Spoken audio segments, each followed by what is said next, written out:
आज का जो ये विशेषांक है बहुत ही महत्वपूर्ण होने वाला है क्योंकि आज के विशेषांक को हमने शामिल किया है बहुत ही विशिष्ट श्रेणी में। क्योंकि इस संदर्भ में सबसे ज्यादा प्रश्न पूछे जाते हैं, इस संदर्भ में जानकारी के अभाव के चलते बहुत से लोग इस विषय पर संपूर्ण जानकारी नहीं रख पाते। तो इसीलिए आज के इस विशेषांक को पूर्ण अवश्य देखिएगा क्योंकि आज का ये विशेषांक बहुत रहस्यमयी है।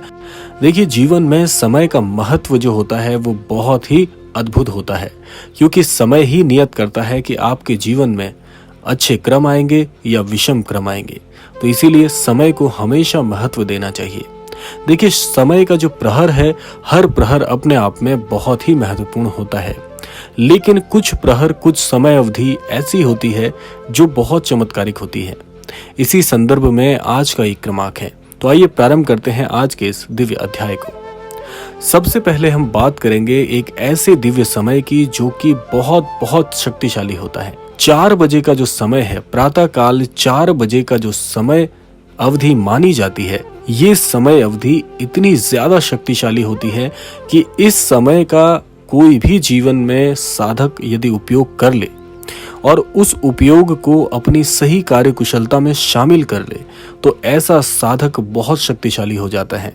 उसकी आभा, उसके जीवन के प्रकाश, उसके जीवन की जितनी भी घटनाएं हैं वो स्वयं बहुत बहुत महत्वता को प्राप्त करती है।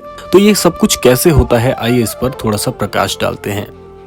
प्रातः काल में 4 बजे से जो समय प्रारंभ होता है, ये समय ब्रह्म मुहूर्त का सबसे उच्चतम समय माना जाता है।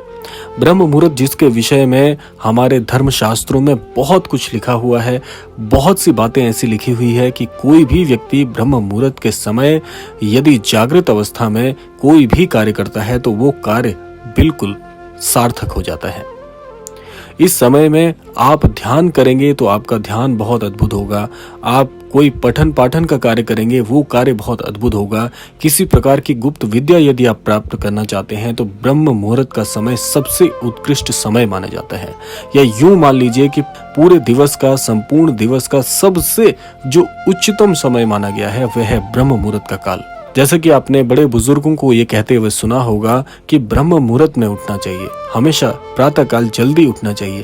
जो जल्दी शब्द है या ब्रह्म मुहूर्त के समय की बात हो रही है वो अमृत काल के समान होता है। ये अमृत काल क्या होता है कि इस दौरान यदि आप किसी भी कार्य में हाथ डालेंगे तो वो कार्य आपसे ज्यादा उत्कृष्ट प्रकार से कोई भी नहीं कर सकता। ऐसा क्यों होता है, आइए अब इस पर चर्चा कर लेते हैं।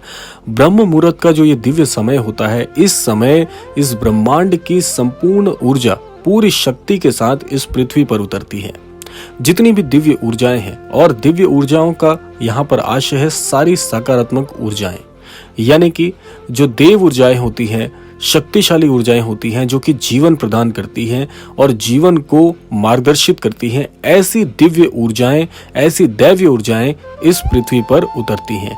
उस समय यदि कोई भी साधक जागृत अवस्था में इनके संपर्क में आ जाता है तो इनका संपर्क, जैसा कि आपको मैंने पूर्ववत बताया कि ब्रह्मांड से ये ऊर्जाएं उतरती हैं, तो यदि आप इन ऊर्जाओं के संपर्क में आ जाते हैं तो प्रत्यक्ष रूप से इस संपूर्ण ब्रह्मांड का आपके साथ में तालमेल बैठ जाता है। और ये तालमेल इतना घनिष्ठ होता है कि प्रत्यक्ष रूप से की गई कोई भी प्रार्थना, कोई भी शाब्दिक वाक्य यदि आप हृदय से कहते हैं तो प्रत्यक्ष रूप से वो वाक्य इस ब्रह्मांड में समाहित हो जाती है। और जिस प्रकार से आपने सुना होगा कि ये सारी प्रार्थनाएं ईश्वर सुनते हैं, तो इस समय, इस उत्कृष्ट समय में की जाने वाली प्रत्येक प्रार्थना ईश्वर तक पहुंचती है। भला कौन नहीं चाहेगा कि अपने हृदय की बात ईश्वर तक पहुंच जाए। तो ये वही समय है जिसका सदुपयोग करके आप अपने जीवन में सर्वस्व प्राप्त कर सकते हैं। ये वो अमृतमय काल है। और ये ऐसा नहीं है कि सालों में एक बार आता है, ये प्रतिदिन की बात है। तो इसीलिए यदि कोई भी साधक प्रतिदिन इस अमृत काल समय में, इस ब्रह्म मुहूर्त में जागृत होकर कोई भी आध्यात्मिक गति प्राप्त करना चाहते हैं, ईश्वर के सानिध्य को प्राप्त करना चाहते हैं, गुरुजनों का आशीष प्राप्त करना चाहते हैं, कोई विद्या सीखना चाहते हैं या किसी भी प्रकार के उत्कृष्ट कार्यों को यदि अपने जीवन में जोड़ने का प्रयास कर रहे हो, तो ये समय सबसे ज्यादा उपयुक्त माना गया है। जैसे बहुत से विद्यार्थी जन होते हैं जो ये चाहते हैं कि हमें जीवन में सफलता मिले, और बहुत से लोगों को एक समस्या आती है कि जीवन में चीजें उस तरह से नहीं आ रही होती जैसे कि हम चाहते हैं। तो इस समय यदि इन दैवीय ऊर्जाओं के संपर्क में आकर प्रतिदिन आप अभ्यास करें, तो आप पाएंगे कि धीरे धीरे आपकी कार्यकुशलता में बहुत ही उत्कृष्टता आ जाएगी और आप कार्यकुशलता में बहुत ही पारंगत हो जाएंगे। तो इस प्रकार से आप अपने जीवन को एक नई दिशा दे सकते हैं, ऐसा हमारे धर्मशास्त्रों में बताया गया है। इसके साथ साथ जो लोग आध्यात्म में गति करना चाहते हैं, उनके लिए सबसे महत्वपूर्ण ये समय होता है। कैसे? यदि आप रोजाना ब्रह्म मुहूर्त में स्नानादि करके जो भी आध्यात्मिक कार्य आप चाहते हैं, उस कार्य पर यदि प्रार्थना स्वरूप में ब्रह्म मुहूर्त के समय का प्रयोग करते हैं, तो आप पाते हैं कि आपके आध्यात्मिक मार्ग प्रशस्त होने प्रारंभ हो जाते हैं। जिस प्रकार से आप ये मानते हैं कि कोई समय जब आप एकाग्रता से बैठकर अपने जीवन में अपनी संपूर्ण दिनचर्या में लेना चाहते हैं, तो वो ये समय है। इस समय आप अपने हर कार्य को बड़ी ही सटीक तरीके से कर सकते हैं, और इस सटीकता में आप ये मान के चलिए कि बिंदु बराबर की भी भूल या गलती नहीं हो सकती।